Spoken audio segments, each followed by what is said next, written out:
So Rachel, thank you very much for joining us today. I believe you have the oath in front of you. I'd be very obliged to read through it. Thank you. Okay, I, Rachel Vaughan, solemnly affirm by all that is sacred and righteous that my testimony is given freely and without coercion and is the truth, the whole truth, and nothing but the truth, so help me God. Thank you very much. We're very obliged for you for giving that testimony. Obviously, everything that you say is of great importance, and it's very important that you yourself believe that what you're saying is going to be of relevance to those who are going to be listening, but also that it is the truth, as you understand it and have experienced it. And I want you to feel free to say whatever you need to say here. This is not a court about you. It is an inquiry, and it's one in which we wish to, from time to time, ask questions. So forgive us if we stop you every now and then. We ask things that we think need clarity or some clarification. But in your own words, if you just begin your testimony, that'll be very kind. Thank you. Right, so I was born in 1973 and I grew up in a suburb of Adelaide in South Australia called Edwardstown. I'm speaking to you today about an organised group of pedophiles in South Australia who abused me physically, sexually, emotionally, and through satanic ritual abuse spiritually throughout my childhood. What I suffered at their hands was terrible, but what I was forced to witness being done to other children was far worse. During my childhood, I witnessed the murders of 6 children. My father, Alan Maxwell McIntyre, was directly involved in all 6 of those murders. He also forced me to watch him dismember a further 2 children. I know where 2 of those children are buried. My half-brother Andrew McIntyre, who was born in 1952, backs up my allegations against our father, as he too was sexually, emotionally and physically abused by him. Andrew was also forced to perform multiple body disposals at our father's behest, incinerating them, then burying those remains at our former home in Edwardstown, South Australia. It is Andrew's intention to discuss these matters with your tribunal at a future date. We have another sibling, my half-sibling and Andrew's full sibling, Ruth Collins, who also corroborates our allegations of sexual and emotional abuse against our father in countless documents and statutory declarations, which she has written to you authorities over the past 12 years. In fact, Ruth is named in 3 books by individual authors, naming her as the only credible witness to have made allegations about what happened to the Beaumont children. The case of the 3 missing Beaumont children is a globally known instance of multiple child abductions from the same family. On Australia Day 1966, 9-year-old Jane, 7-year-old Anna and 4-year-old Grant Beaumont disappeared from the beach at Glenelg, an outer suburb of Adelaide. Since that date, local Adelaide newspapers and media outlets have kept up a running commentary about that terrible event and how the disappearance of the 3 innocent children changed the way Australian parents looked after their kids forever. It is considered one of Australia's most baffling cold cases. Andrew corroborates Ruth's account of what happened at our home on Australia Day 1966 and what occurred in the weeks both before and afterward. Both Ruth and Andrew have alleged that both our father and Anthony Munro were involved in the abduction and disappearance of Jane, Anna and Grant Beaumont. Whilst that is Ruth and Andrew's story to tell, I bring it to your attention as my father has been widely named as a person of interest in the disappearance of the Beaumont children since 2007. Google his name and countless articles appear naming Alan Maxwell McIntyre as a person of interest in that case. My father was never charged, never prosecuted by South Australian police, not for the sexual abuse of his 3 children and not for the murders that he committed. Alan Maxwell McIntyre died a free man on the 13th of June 2017. He lived out his life, openly bragging about the fact that none of his children could ever have him charged with incest, as he had immunity from prosecution because of his knowledge concerning important people. 2 more witnesses have come forward and made allegations in 2018 to South Australian police. Those allegations being that our father's close associate and twice convicted pedophile Anthony Munro was involved in the abduction and disappearance of the Beaumont children. In fact, my father named Anthony Munro on camera as being responsible for the Beaumont children's disappearance in a filmed interview with journalist Brian Litley in 2015. Adding to validating the 5 aforementioned witness allegations that Anthony Munro, also known as Tony Munro, was involved in the Beaumont abductions is a salvage and expedition diary co-written by my brother, Andrew, in 1966. This diary chronicles the activities of our father, Anthony Munro, and several members of a men and boys salvage and expedition club, which put them all on Glenelg Beach in the days and weeks leading up to the Beaumont disappearance.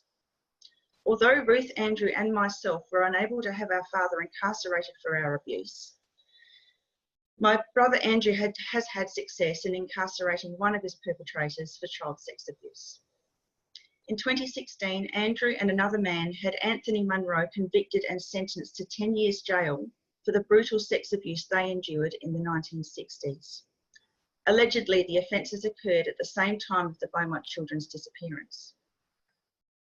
I allege that the Salvage and Expedition Club, of which Anthony Munro and my father were members, was in fact an adjunct to another of my father's sordid group, which also predated upon children. The second group I refer to has been dubbed by local media as the family. It is my allegation that my father was this particular group's body boy. Allegedly, the family have enjoyed well-documented protection from legal prosecution for decades. The family abuses have been felt by hundreds of victims in Adelaide and beyond since the 1950s. Many of those victims, including myself, have been vocal about that abuse. In fact, there was an inquiry in 2007 into the treatment of South Australian children in state care, known as the Mullighan Inquiry Commission of Report, and also titled Children in State Care Commission of Inquiry, Allegations of Sexual Abuse and Death from Criminal Conduct, as a result of the countless statements of former awards alleging abuse at the hands of this organised, sadistic group of pedophiles. These abuse state wards have been dubbed the takeaway kids. One of those state wards, Kai Meakin, has written a book about his own ordeal at the hands of these predators, and his book is actually named Red Tape Rape. The Mullighan Inquiry, chaired by Edward Picton or Ted Mullighan QC, documented testimonials from hundreds of former children in state care alleging abuse against 922 perpetrators. The Mullighan Inquiry into the institutional responses to allegations of sexual abuse and death from criminal conduct also led to Australian Cardinal Pell and Archbishop Wilson facing court for charges relating to their knowledge of the abuse occurring, but failing their duty of care to report the crimes and protect victims. Archbishop Wilson was recently found guilty and sentenced to 6 months home detention for his failure to assist the child victims. This inappropriate sentence has caused an outcry of injustice from the victims of the abuse, including from the greater Australian and worldwide community, where Archbishop Wilson refused to acknowledge the crimes and prevent further abuse from occurring. During the Mullighan Inquiry, it was also alleged that many South Australian children in state care disappeared. Death certificates stating the cause of death as natural causes were issued in 100 cases of state ward deaths in South Australia. The declaration of natural causes as a reason for child death is not protocol. 8 cases of child death within the South Australian institutions involved criminal negligence. Astoundingly, of the 922 perpetrators named in the Mullighan Inquiry, South Australian police investigated only 13 culprits, and of the 13 perpetrators scrutinised, only 2 were ever charged and prosecuted. At the end of the Mullighan Inquiry, our then Attorney General, Michael Atkinson, sealed the inquiry records, suppressing the names of those perpetrators for 80 years, leaving all of the victims who gave testimony to the inquiry good reason to feel betrayed by their government. And I was also one who gave evidence to the inquiry, though I was not a state ward, and I was asked personally by Ted Mullighan to provide that information. Andrew will no doubt tell you himself why he believes that some of those state wards declared missing by their siblings and friends during the Mullighan Inquiry provided the human remains which he was forced by our father to incinerate on our Edwardstown property during his childhood. What I now wish to refer to as another betrayal of government which is linked to the mass abuses of children in South Australia's history. In the 1950s and 1960s, approximately 150,000 of the United Kingdom's wards of state were sent out to Australia and other countries, including New Zealand.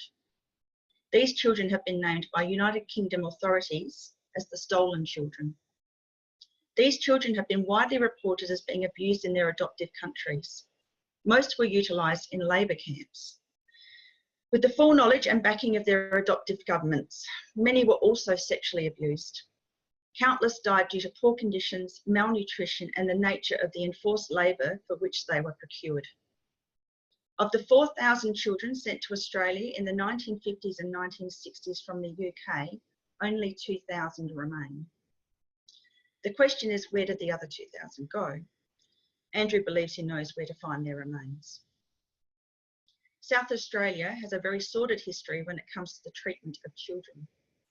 We have the family murders, a group of young men and boys murdered and mutilated in the 1980s and early 1990s whose remains were left to be discovered. Then there is South Australia's missing children. Countless children abducted and reported missing in South Australia over several decades, never to be seen again. Some of those children include Jane, Anna and Grant Beaumont, already mentioned, Joanne Ratcliffe and Kirsty Gordon, Louise Bell, Michael Black and Rihanna Barrow. In fact, Adelaide, South Australia has the unfortunate distinction of being described globally as the murder capital of the world. We also have the Maralinga experiment, where nuclear devices were set off on the outskirts of Adelaide between 1956 and 1963 in weather conditions which allowed the radioactive dust to fall over the greater population of Adelaide. After the nuclear tests, cows were pastured on radioactive grass.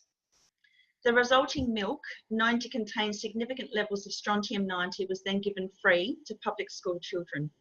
Later, strontium-90 levels were measured by testing the right femurs of exposed Adelaide residents, which were collected illegally. Reports that the right legs of cadavers were being harvested by grave diggers and medical professionals and sent off to the motherland can be found in Frank Walker's 2016 book, Maralinga. In this narrative, Walker describes this government experimentation which has been implemented upon the Adelaide population, the effects of which are still being felt today. I would now like to give a voice to the 8 victims whom I witnessed my father dispose of and who are unable to speak for themselves today. In 1976, at the age of 3, I was witness to the sounds of the murder and sight of the disposal of a little boy of around 4 years old on a boat skippered by my father and his best mate. This best mate I will call WB. WB was also a member of the Salvage and Expedition Club mentioned earlier, which had as its members persons of interest in the Beaumont case. In 1977 or early 78, at age 4, I saw the dismembered remains of a child in my father's bathroom, along with the severed right foot of an adult male. My father was standing over the bloodied remains with a small hatchet in his hands. A private investigator has suggested to me that this girl may have been missing child Eloise Warledge, who disappeared in 1976. In 1981, when I was approximately 8 years old, I was forced to participate in the mutilation of a little blonde boy who looked to me to be around 6 years old. This occurred in a tunnel system which I believe may be the Sleeps Hill tunnels on the outskirts of Adelaide. The Sleeps Hill tunnels are currently owned by a close relative of Anthony Munro, who was also a member of the Salvage and Expedition Club and a person of interest in Beaumont Children's disappearance. At around that same time, I was forced to witness dismemberment of a young man in the back of my father's boat, whilst it was parked in the carport of my former childhood home at Edwardstown. This was during the period of time that the aforementioned family murders were occurring.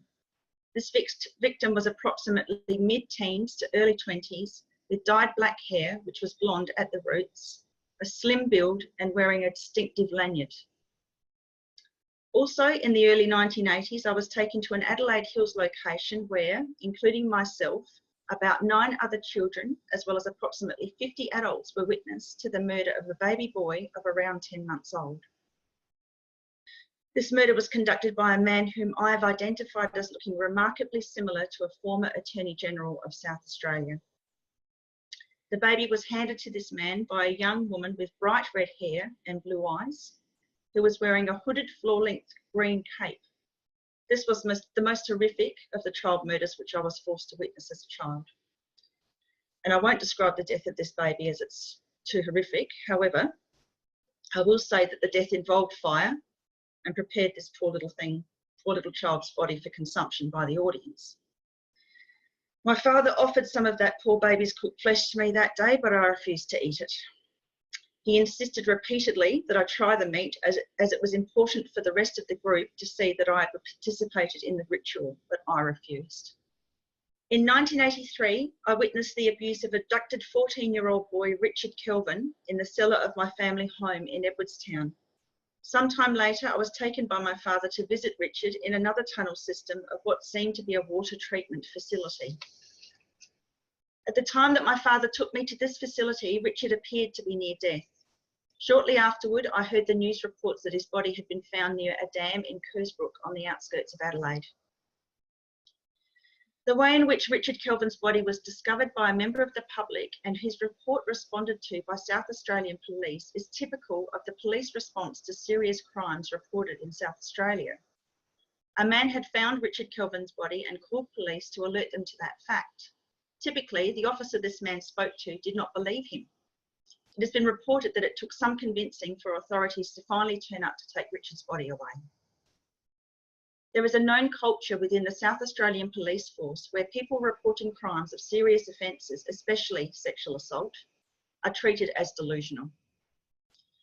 Even more disturbing, the organisation which takes the reports, called Crime Stoppers, is not even government owned.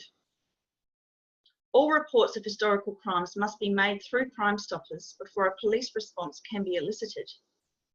The people manning these phone lines typically treat reporters of serious crimes as nuisance callers.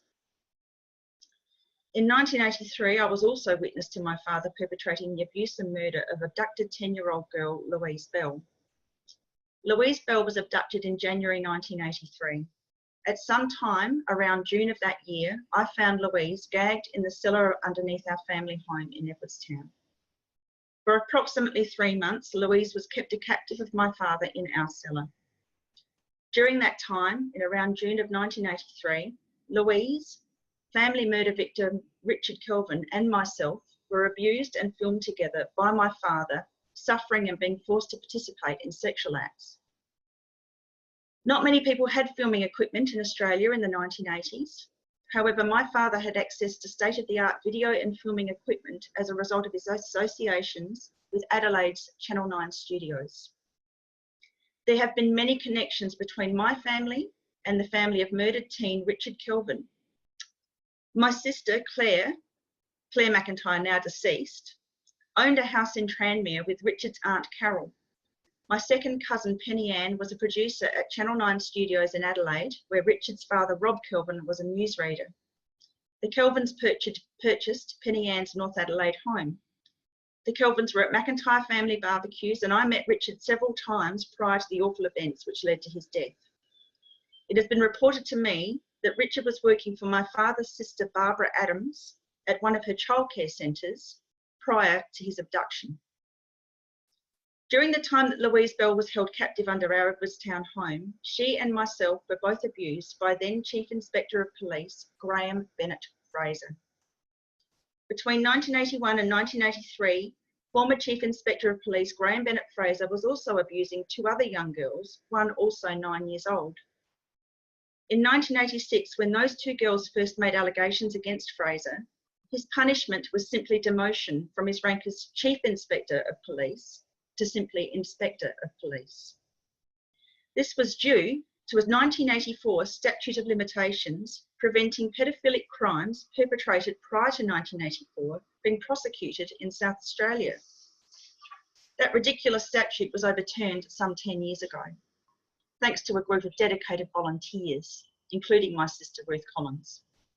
Overturning the statute of limitations contributed to Fraser and others finally being charged for criminal child sexual abuses which were perpetrated prior to 1984. As a result of the statutes of limitations removal in 2009, Fraser was convicted and jailed for the abuses of those 2 girls, and he was up for parole in 2017. I put it to you all here that the very existence of that 1984 statute of limitations proves that terrible things happen to children in South Australia. In 2012, I first made allegations to South Australian Police that former Chief Inspector Graham Bennett-Fraser sexually abused Louise Bell and myself in 1983 when I was 9 and Louise was reportedly 10 years old. I made these allegations against Graham Bennett-Fraser at the same time that I alleged that my father had killed Louise Bell in front of me in September 1983, after which my father buried her in our Edwardstown backyard. These allegations were reported in a statutory declaration which I handed to my local police officer in Galway on the 19th of January 2012. In April of 2012, after hearing nothing from South Australian Police about my January statement, I again contacted my local police station looking after the progress of my report. It was at this time that I was told that the local Galway officer who had taken my statement could not find anyone at the Major Crime Department who would take it from him. I then proceeded to send a copy of this statutory declaration to the Major Crime Department directly. Again, after hearing nothing for several weeks, I contacted the Major Crime Department to query the progress of my allegations. This was not the first time I'd been fobbed off by South Australian Police. I have been making allegations against my father of sexual abuse and multiple child murders since 2006 and have been roundly ignored. Report numbers have been refused to be given. The Sex Crimes Investigation Bureau refused to return my phone calls regarding my father's assaults, and all complaints that I had made to departments such as the Police Complaints Authority, police ministers and other statutory bodies responsible for disciplining police were met with the same continued responses such as, your allegations do not warrant further investigation and your case has been deemed an operational matter. And that's a very important statement, operational matter, as there was an operation in South Australia within the police force at that time called Operation Deny. And I believe that the name of that operation was specifically designed and a specific directive to South Australian police officers to deny any allegations that were given to them. And during that time in the United Kingdom, there was a sister operation going on called Operation Red Flag. In May 2012, I finally managed to engage with a Crime Stoppers agent who agreed to continue my call through to a detective at the Major Crime Department. After speaking with this detective, it was decided that an interview was finally required. I was then contacted by a second major crime detective who suggested that I meet him for an interview in the car park of the Christies Beach police station. When I asked why I couldn't be interviewed in the station, I was yelled at by this detective. He then ranted to me that he didn't know anyone at the Christies Beach police station, as if this was reason enough to conduct an official police interview in a car park. I found the prospect of meeting this irrational detective terrifying and engaged a lawyer. My lawyer advised me not to meet this detective in a car park of any description, after which he organised a meeting at the Major Crime Offices in Adelaide for me. During this June 2012 interview at the Major Crime Offices, in the presence of my mother, I told the two attending detectives several facts about the Louise Bell case which had never previously been relayed by the media. Firstly, I told them that her first name was Tracy. This revelation made the detective in charge of the Louise Bell case nearly fall off his seat. I then told the detectives that after her murder, Louise Bell had been buried in my father's former Edwardstown backyard, over which was poured a small slab of concrete.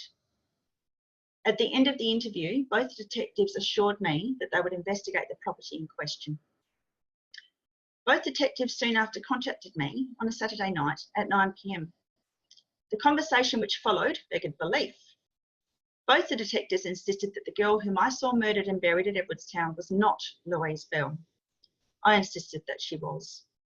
The conversation went on for some minutes, with both detectives adamant that the girl in question was not missing girl Louise Bell. However, I stood my ground as I was certain of her identity. Finally, both detectives seemed to concede defeat in trying to convince me otherwise, and the call was terminated. And there was video footage of Louise Bell aired shortly after the two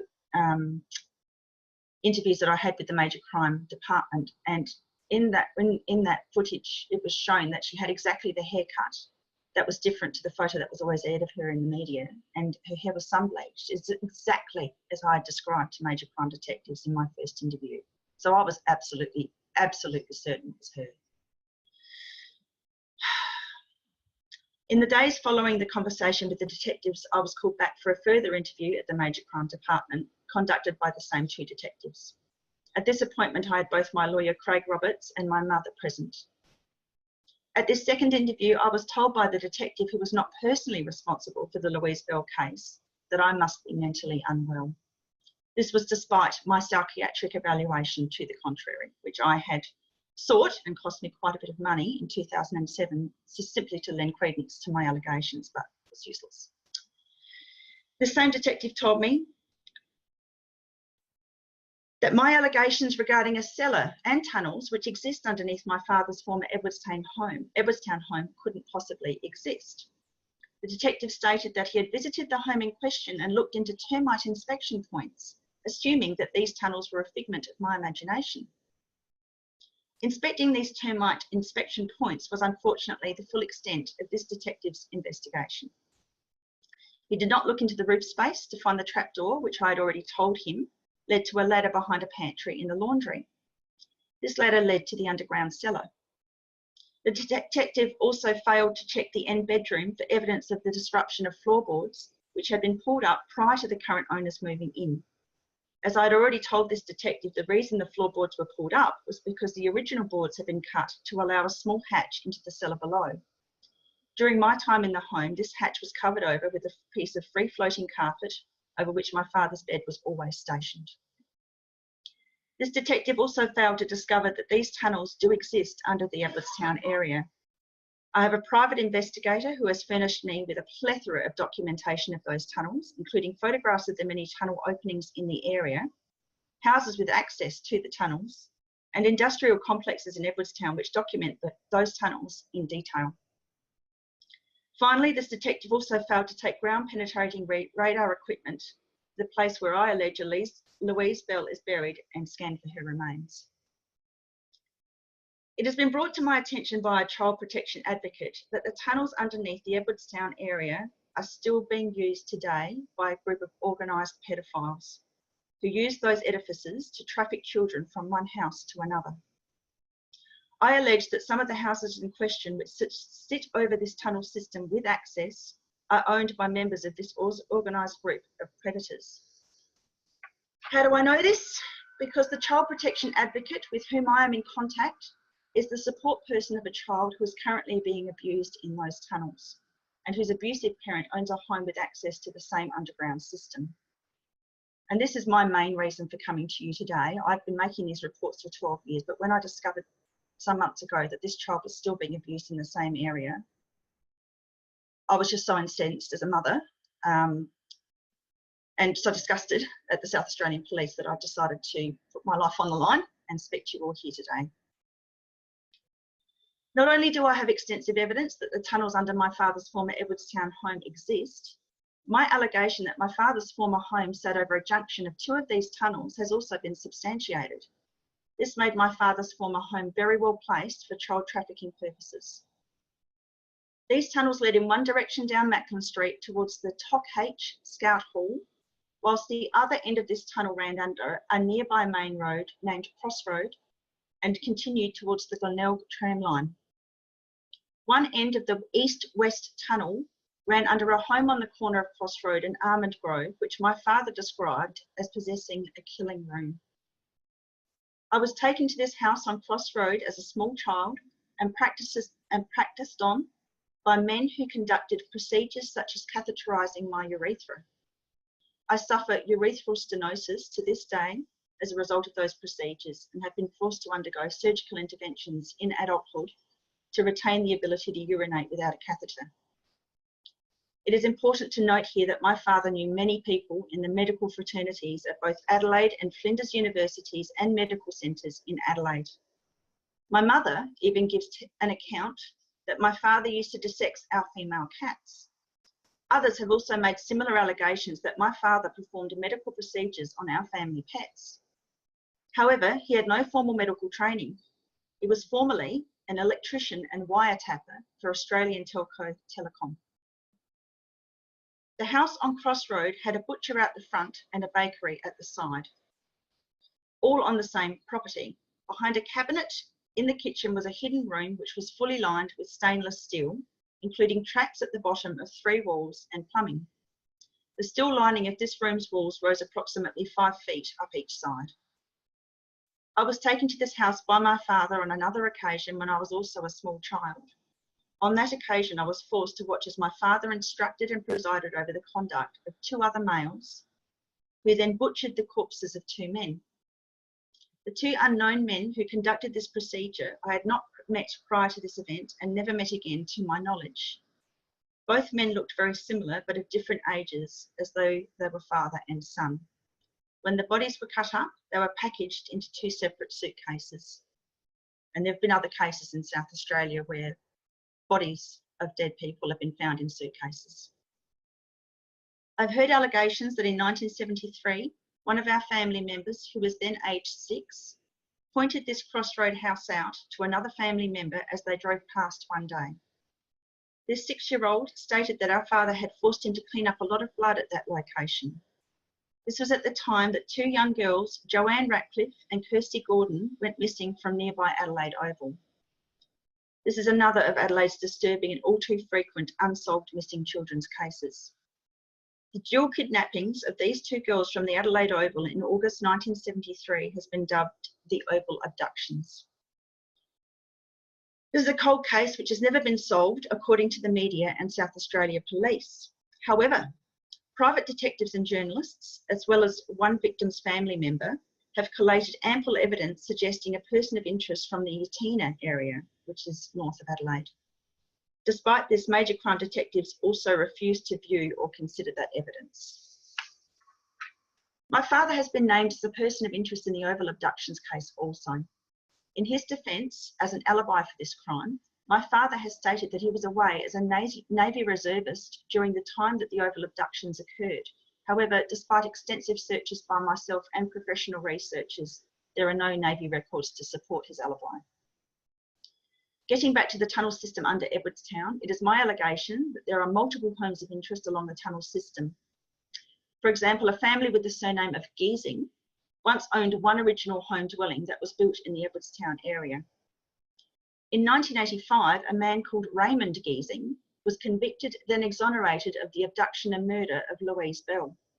It is possible that it was Raymond Giesing's own family home which stood just up the road from us in Edwardstown, and this may be why he was a person of interest in her case. Of course, I don't know because the South Australian Police won't share any of their information with me. In the opposite direction along the same tunnel line is a home on Pine Avenue that was owned by a former Superintendent of South Australian Police, J.A. Vogelsang. Superintendent Vogelsang established the police search headquarters at the time of the Beaumont abductions in 1966. The tunnel which intersected under my father's former home with the first tunnel mentioned above ran in the opposite direction at 90 degrees and went under the nearby railway line on Railway Terrace in Edwardstown and also under Main South Road beyond. It is along this railway line that tunnel entrances can be found, and of which I have several photographs supporting their evidence and their existence, and I remember coming out of one of those entrances as a child. This tunnel at 90 degrees to the original tunnel described here also runs under homes which have access to this tunnel via basements and other openings, and I have proof of those as well. In reference to the allegation that my father was responsible for the disposal of multiple children's victims' bodies, I need to refer again to the aforementioned house with the killing room on the corner of Cross Road and Armage Grove. As mentioned earlier, this house had on the same property a butcher and a bakery. My father told me many things about this house as I was growing up. He said that the special activities in the killing room spilled out into the butcher and bakery attached. I did not understand this at first, but I do now. My father was a cannibal. He was quite proud of the fact and often bragged to me that if he ate the flesh of 100 victims, he would become immortal. This was part of an aspect, or was an aspect of his satanic faith, and my father was involved with the Rosicrucians, the sect of the Golden Dawn, which was started by Alistair Crowley, who my father adored. And my family has a very long history with Freemasonry. My grandfather, Joseph Wright, was supposed to have been the head of the Freemasons in his time.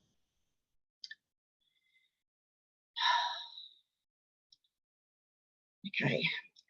My father alleged to me as a child that the bakery and butcher on the property with the killing room on Cross Road was there for butchering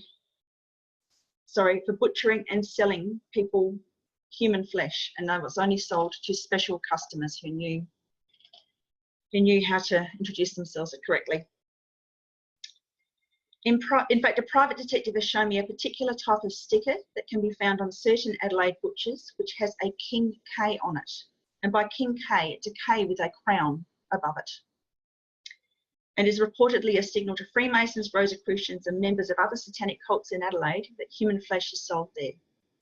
The butcher on Cross Road outside this house still reportedly sports this sticker, and I've been sent a photograph to show that. This would suggest that clandestine activities in the Edwardstown area are still in operation. The saddest and most infuriating part of my allegation about these tunnels is the fact that had my testimony been properly investigated in 2012, the little child who is currently being abused in Edwardstown may never have been abused in that location. Further to the interviews conducted at the Major Crime Department in 2012, I wasn't just told that I must be mentally unwell and the tunnels in Edwardstown couldn't possibly exist. I was also told by the detective who was the official officer on the Bell case that every child born in Australia receives a birth certificate. This was an astoundingly naive assertion by a major crime detective, and my lawyer interjected on my behalf at this point in the interview. The detective made this ridiculous assertion in response to further allegations I had made about the aforementioned baby boy whom I saw ritually abused and murdered in the early 1980s. Not long after the humiliation of this second major crime interview, announcements were aired in the media that a section of the former backyard of a man named Dieter Fennig was to be excavated in the hope of exhuming the remains of Louise Bell. When I heard this, I became frustrated that my allegations were still being ignored by the Major Crime Department despite my interview. Despite the ill treatment I had received, I still wanted to do whatever possible to tell Louise Bell's story on her behalf.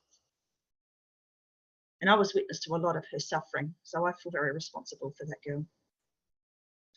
So I made another attempt to contact the Major Crime Department. I was again put through to the detective responsible for investigating Louise Bell's case. I asked him why he was searching Dieter Fennig's former backyard instead of investigating my claims that Louise Bell was buried at Edwardstown.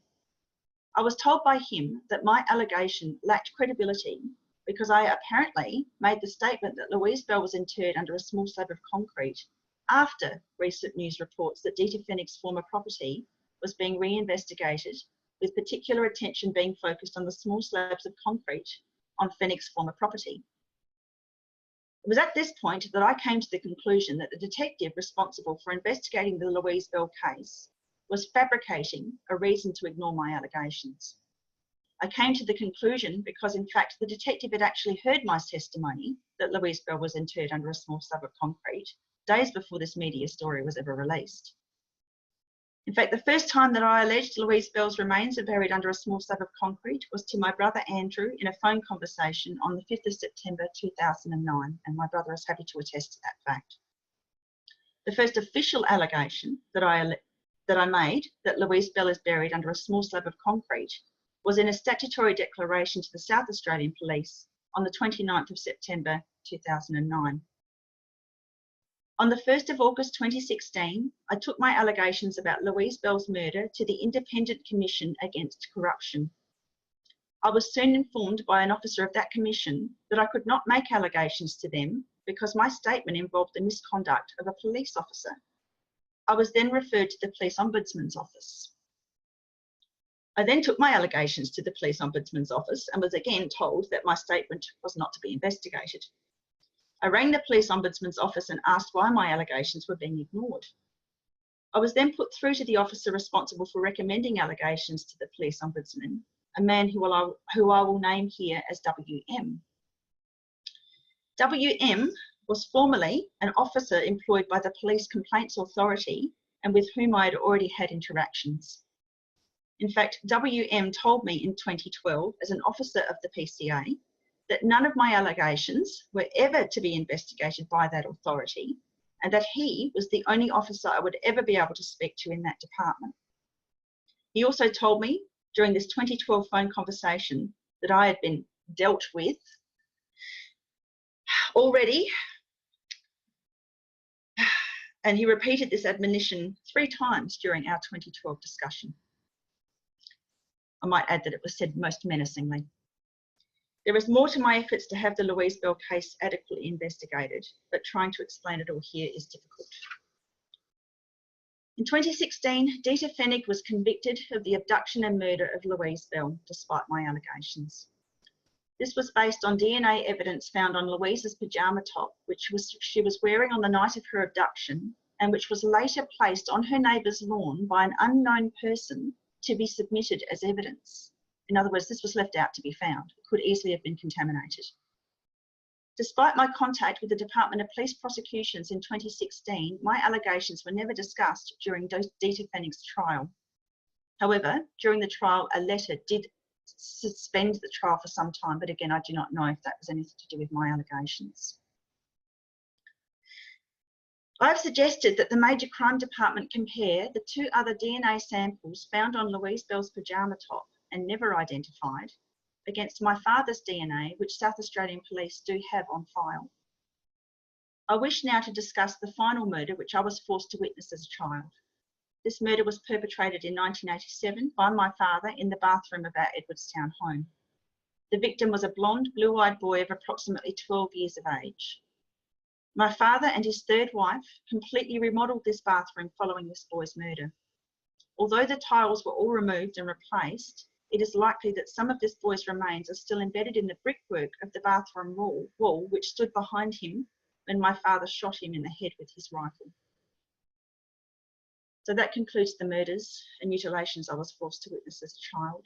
And what follows is an overview of my attempts to have my allegations properly investigated by South Australian authorities and authorities in Australia in general. I have contacted over 70 individuals in 20 different departments in attempts to have my statements of abuse and child murder adequately looked into. These include the Crime Stoppers organisation already mentioned, the Adelaide Sex Crimes Investigation Bureau, the Adelaide Major Crime Department, the Mullighan Inquiry, the Victims' Rights Commissioner, the Police Complaints Bureau, which I need to mention was disbanded in 2009 amid allegations of corruption and inaction, the Queensland Paedophile Task Force, the Independent Commission into Corruption, various police ombudsmen, and again I need to mention that in 2016 the Police Ombudsman's Office was also made defunct due to allegations of inaction and corruption. The Office of Public Integrity, and I love the name of that office because again they're completely useless and did nothing to help me. The Internal Investigations Section of South Australian Police, the Department of Police Prosecution, the Legal Services Commission, the Australian Federal Police, 2 former Prime Ministers, 4 Senators and 23 individual South Australian parliamentarians. 4 of those parliamentarians made the effort to personally meet with me to discuss my allegations and referred my matter for further investigation to the appropriate authorities. South Australian Police similarly ignored 3 of the parliamentarians who made efforts on my behalf to force an investigation into my claims. It wasn't until 2016 when Member of Parliament Rebecca Sharkey responded to my request for assistance that the Special Crimes Unit finally took action against my father for one of the sexual crimes he perpetrated against me. This was a full 10 years from the time I first made official allegations to South Australian Police about this particular assault. The assault in question is important to describe here as it indicates my father's involvement in cult activity. In 1975, at the age of 30 months, I was just out of nappies at the time, my father sadistically and ritually cut into the mucosa of my rectal wall with a curved blade knife, after which he raped me anally. He also subjected my sister Ruth to the same ordeal when she was 4 years old.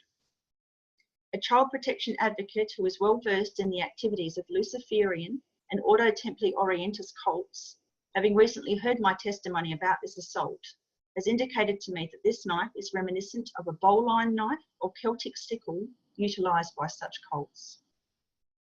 On the 25th of July 2008, I received a medical report from Professor of Colorectal Surgery, Nicholas Ryger. Professor Ryger had medically examined me at his North Adelaide rooms some weeks beforehand. Professor Reiger's medical report states that the internal injuries which I described to him, which culminated in a permanent cutaneous nerve defect, are consistent with my allegations that my father inflicted this injury upon me. In fact, Professor Reiger explained to me that the only way to create this sort of internal cutaneous nerve defect is to introduce a sharp object to the area and cut through the nerve and mucosa. Professor Reiger in the same report offered to appear in a court of law and make this declaration on my behalf. It took me a further 7 years and the intervention of parliamentarian Rebecca Sharkey before I was able to find a South Australian police officer to take Professor Reiger's report as substantiation of my claims of anal assault against my father. I have given detail about this particular assault here as it is significant in comparison to similar injuries sustained by family murder victims in the 1980s and 90s. Unfortunately, during preliminary investigations by the Special Crimes Unit of South Australian Police regarding this assault, my father died. On the 13th of June 2017, in death as in life, my father escaped any possibility of being charged for his crimes. In exasperation after my father's death, I collated a statutory declaration of all of the assaults which were perpetrated against me by my father and other cult members during my childhood. This I submitted to the Special Crimes Unit on the 29th of November 2017. On the 2nd of February 2018, I received a letter from the Special Crimes Unit stating that the crimes outlined in my statutory declaration, which I submitted the previous November, would not be further investigated. Soon after this response from the SCU, I read in the newspaper that the new head of that department is a former Major Crime Department detective who heard my sister Ruth's allegations and those of my mother back in 2009, but did not act upon them. I now wish to read out to you the 2018 response of the Special Crimes Unit to my numerous allegations of serious crimes against multiple perpetrators outlined in that statutory declaration, as it is a perfect example of the ineffectual responses myself and siblings have received from government departments in this state over the past 12 years. And I'm quoting here from the SCU, from a Detective Senior Sergeant, Ms. Vaughan. I am in receipt of your correspondence dated 29th November 2017, where you wrote allegations against a number of persons for historic sex crimes against yourself and the murders of several children. A detective has reviewed your information. As a result of the review, I have determined that no further investigation will be conducted. The information that you have provided will remain on file. I have wondered many times over the years why my father had immunity from prosecution for paedophilia and murder throughout his lifetime. Researchers who have heard my testimony suggested that I look for information relating to MK-Ultra mind control techniques. After extensive research, I came to the conclusion that there are corresponding factors which I and other family members have experienced, which leads me to think that my father and his pedophile cult were involved with MK-Ultra mind control experimentation. My brother Andrew and I have come to believe that our father was a member of the Australian Security Intelligence Organisation known as ASIO. The best evidence to support this belief is the fact that our father worked for 40 years as a wiretapper for telecommunications company Telecom, which is now known as Telstra. Our father was also in the Navy Reserves and travelled extensively throughout the world on Navy expeditions. He also procured child pornography for the black market.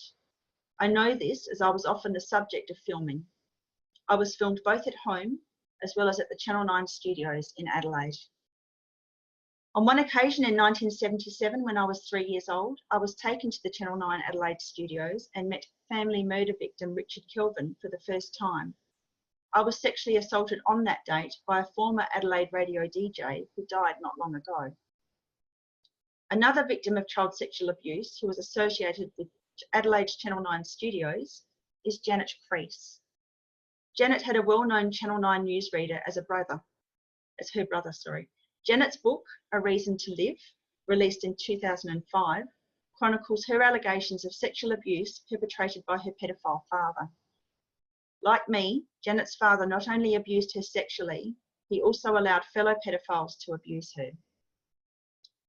With regard to declarations by South Australian police employees that there is not one shred of credible evidence supporting allegations that my father perpetrated serious crimes, I have this to say. There is, I allege, solid physical evidence of my father's multiple child murder victims at 2 of his former properties in Stansbury and Edwardstown. Unfortunately, until those remains are exhumed, that evidence will remain elusive. There is significant anecdotal evidence from my corroborating half-brother and sister that the remains of the 3 Beaumont children lie in a sinkhole at my father's former property at Stansbury on the Yorke Peninsula. In fact, Ruth and Andrew's witness accounts giving credence to this belief is convincing enough for third parties involved with a Facebook page called In Memory of the Beaumont Children Missing Since 1966 to publish a petition to force South Australian police to exhume the remains of Jane, Anna and Grant Beaumont from this Stansbury sinkhole. And at last check, over 4,800 people have signed the petition. The petition was fuelled by administrators of that site, including journalist Brian Litley, who interviewed my father extensively about allegations brought against him by Ruth and Andrew in the years before his death.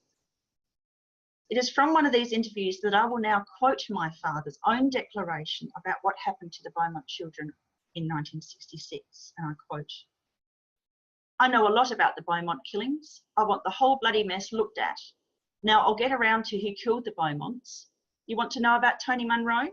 He is deeply involved. He is one of the most evil pieces of work that ever drew breath. Munro turned up with the 3 bodies in the back of the car." And I quote that, and that is my father. Here my father substantiates my sister Ruth's claims that the Beaumont children were shown to her in the boot of our father's car on Australia Day 1966, a claim that she's been making since 2007. The car was parked outside our Edwardstown property at this time. In the same interview, my father went further to claim that Anthony Munro, and I quote, "arrived at my house on the 26th of January with the 3 children in the boot of my car. I didn't even own the car and it never happened when I was there. I believe Munro is up to his eyeballs in this," end quote. In a signed letter, which my father wrote to a major crime detective in 2012, which predates this interview, my father also states the following: "Tony Munro is a person of interest to Detective Brian Swan." At the time my father wrote this in 2012, Detective Brian Swan was the presiding officer over the Beaumont children's disappearance. What follows now is a statement my father made in a filmed interview, again with journalist Brian Litley, in which he acknowledges finding his good mate and convicted pedophile Anthony Munro in bed with his young son Andrew.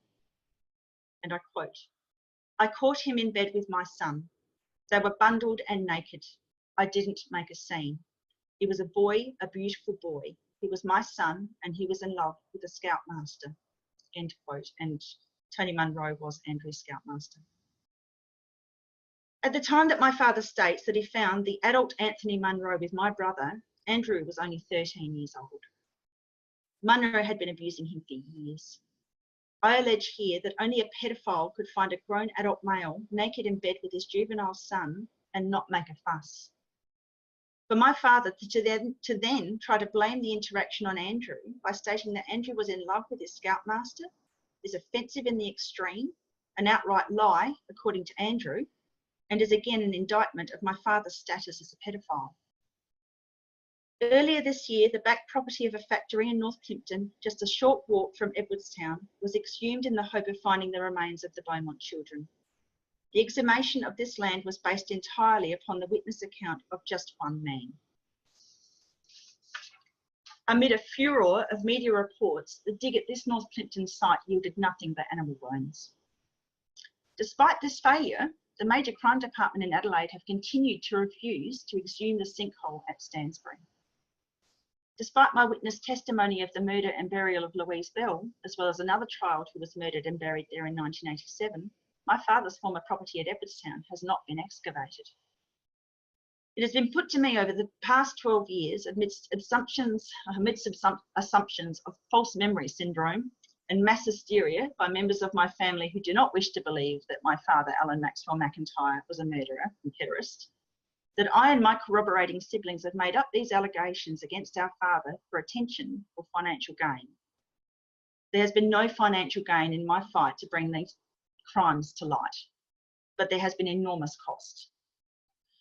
The negative attention which my attempts to tell the truth of my childhood has elicited the most cruel, vindictive and painful reactions from my once loved family members, who chose to take my father's side over my own and those of Andrew and Ruth as well.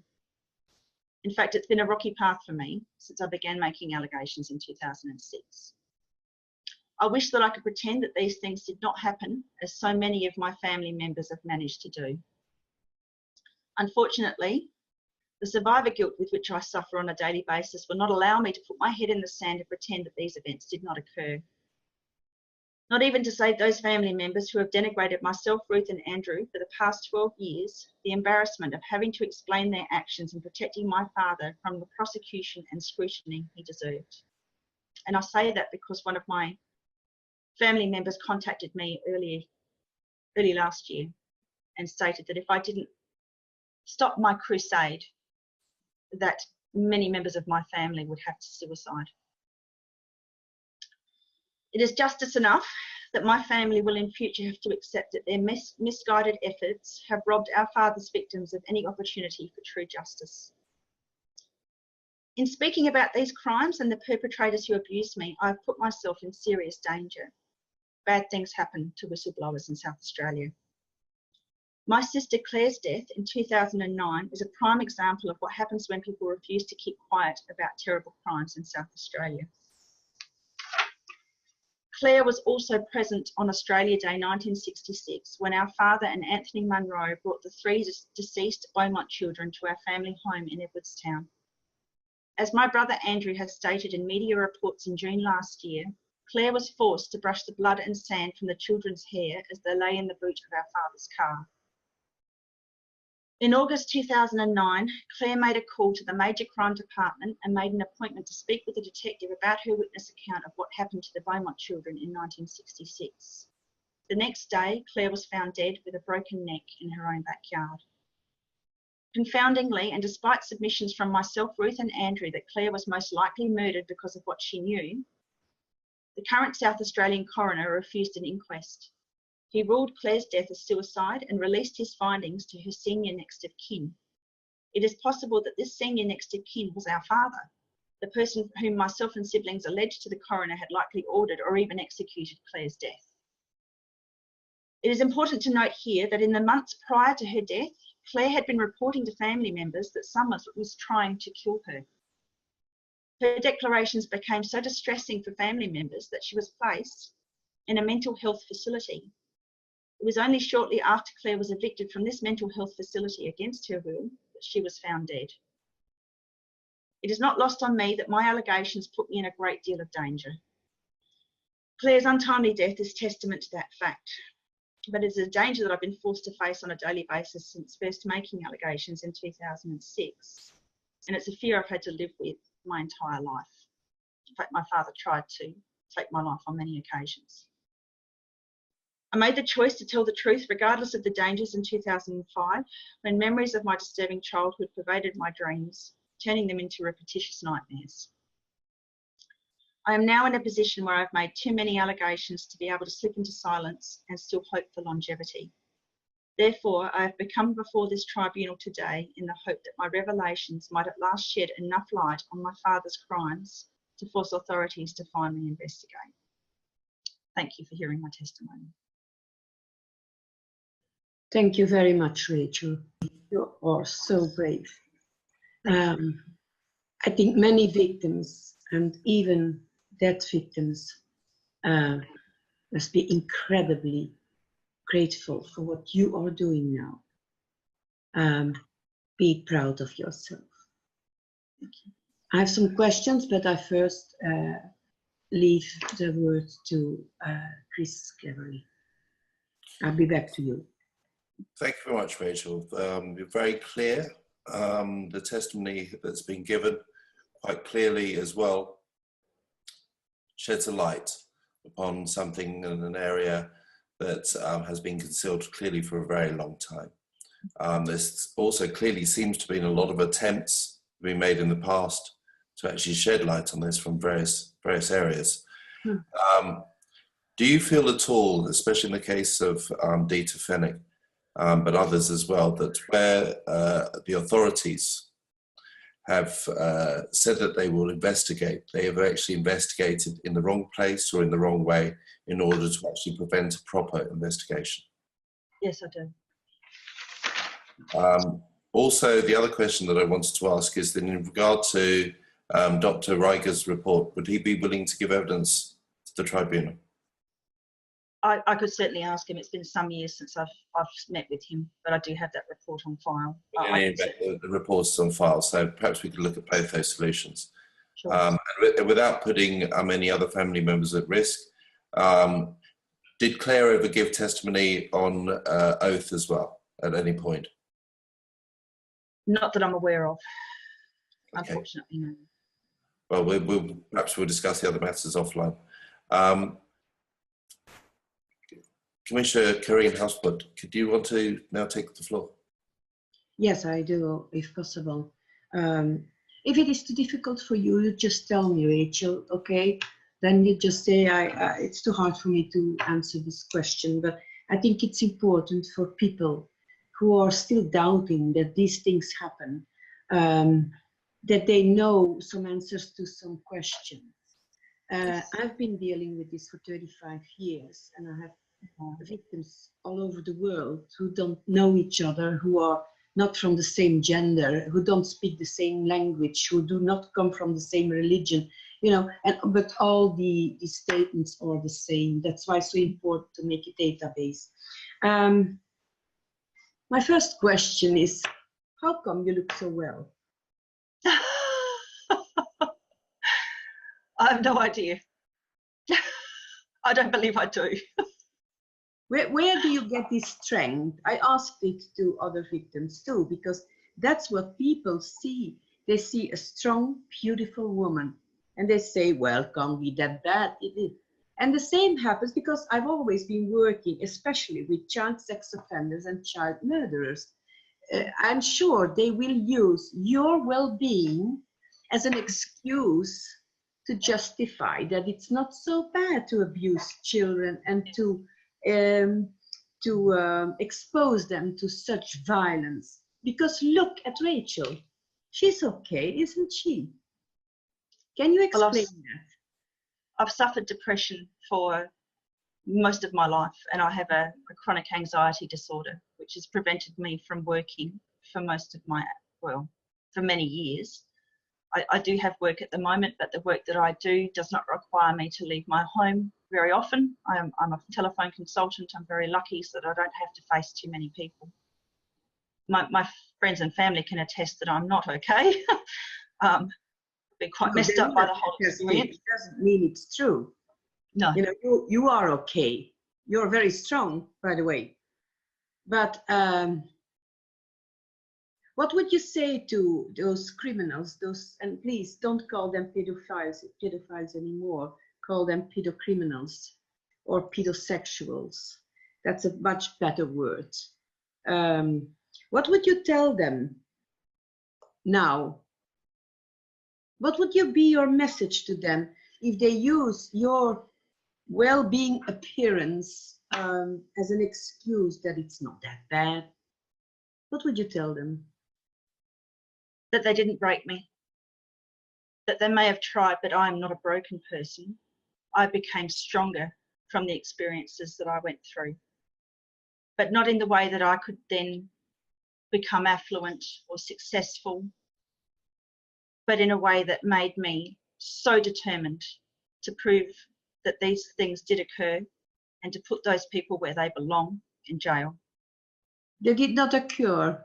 They did that to you. You know, a lightning, a thunderstorm is something that occurs. But what they did was what they did to you. It didn't occur. It is something they decided to do. So it was a free choice. Yes. Let's put the right words where they belong, okay? You are not to blame. They are the ones to blame. So that's my first question. The second is,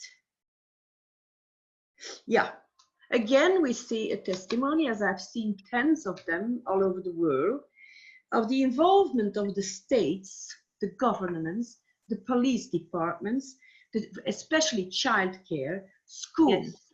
justice departments, churches, the medical world. Well, just think of in the UK, Saville, the boys' town in the United States, the Dutroux case in Belgium, and each time they have to investigate something, they don't do it. They just don't do it. And you must be lucky that they don't throw you in a mental health hospital. So, well, it has been threatened. It was threatened to me by my father because his third wife was a psychologist. So I had those threats.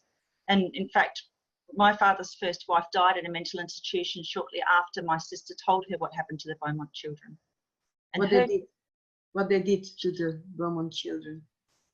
Yes, yes. So Margaret McIntyre died in Glenside, a mental health facility in Adelaide, at the age of 33, and the then coroner, Colin Manick, deemed her death from natural causes.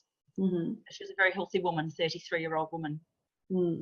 So it doesn't mean that all these people that write false reports are involved in the crimes themselves, but we are speaking of thousands or uncountable cowards.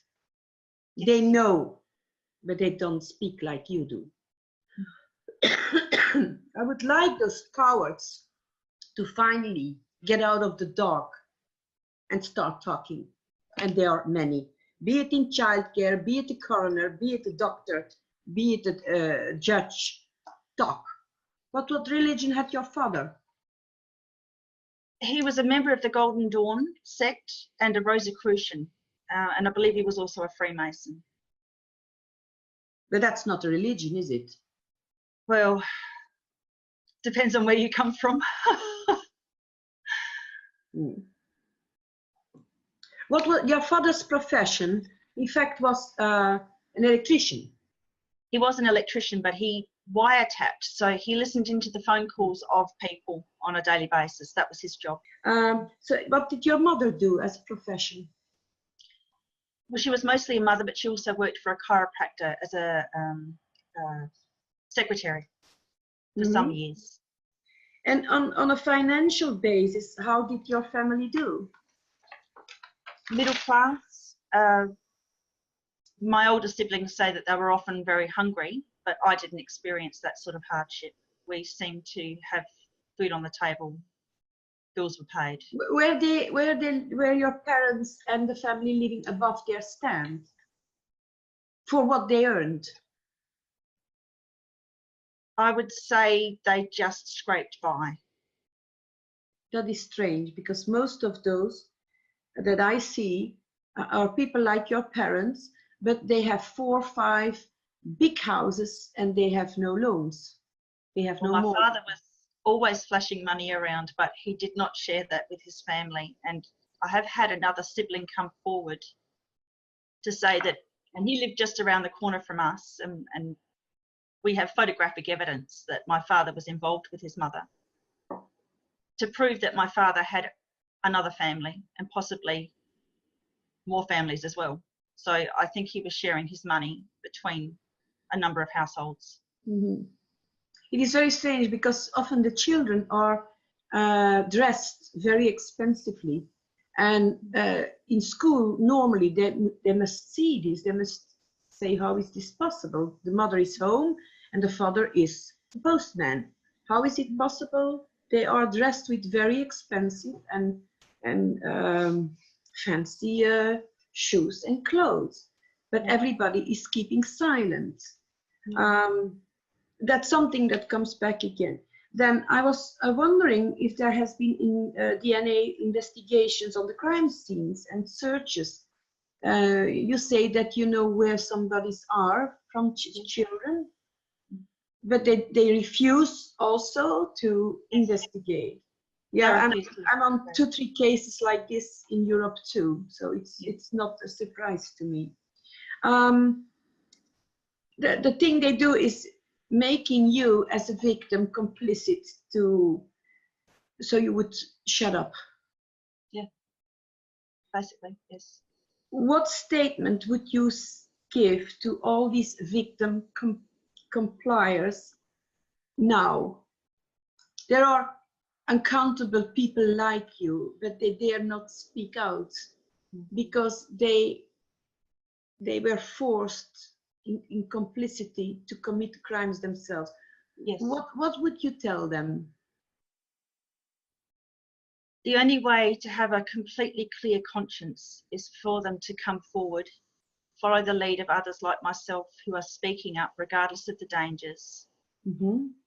Just do it because it's worth it. It's worth it on a soul level. I can't say that I sleep well at night still. I still have nightmares. But I know that in my heart I've tried my best. More than your best.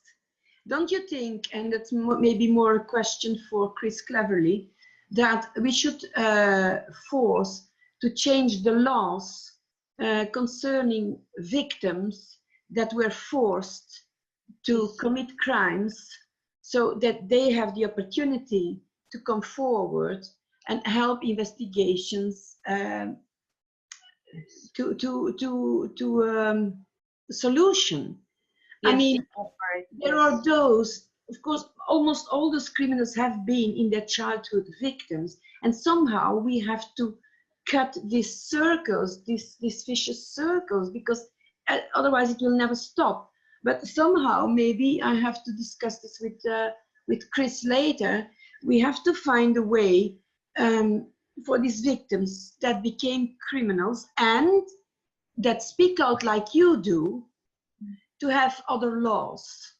Yes. Because some of them were victims, were compliant to crimes, victims and criminals at the same time, but choose to become criminal.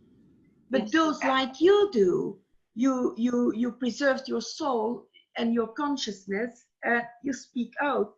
I think this is another matter. We should have laws to encourage people like you to be safe and to come forward to testify.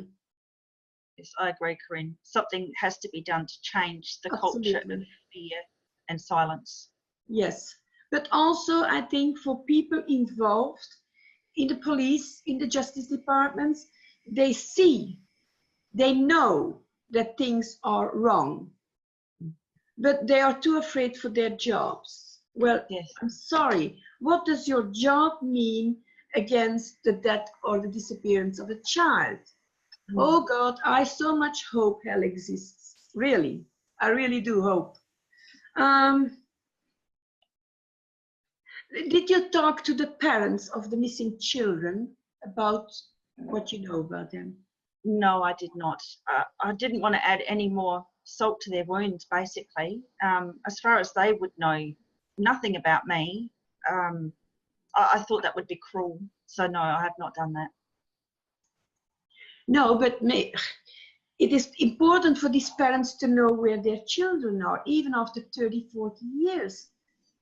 Is there a way, or do you know some moderator who can be a kind of an in-between you and these parents?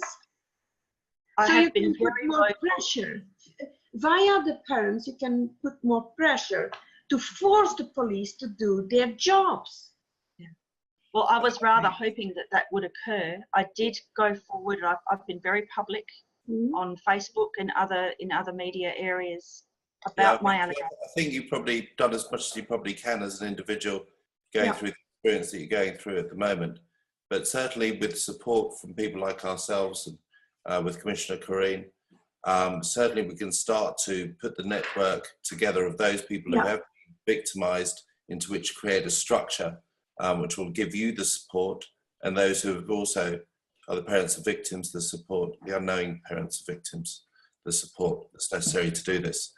I'm particularly aware of the repetition of the Edwardstown tunnels as a feature throughout this, and your continuing fear in relation to the continuance of perpetration of these crimes in that area. I'm very mindful of that. And it's certainly something that we will discuss offline with our team here. And I'm very grateful for you to putting that forward. I think that any other supporting evidence that you can get in relation to live testimony, in relation to that, let's start to bring those people together. Let's start to voice those concerns. One voice can only speak so loudly. Yeah. Many voices can speak so much louder. And so from us here, we very clearly wish to support you on this. I've been very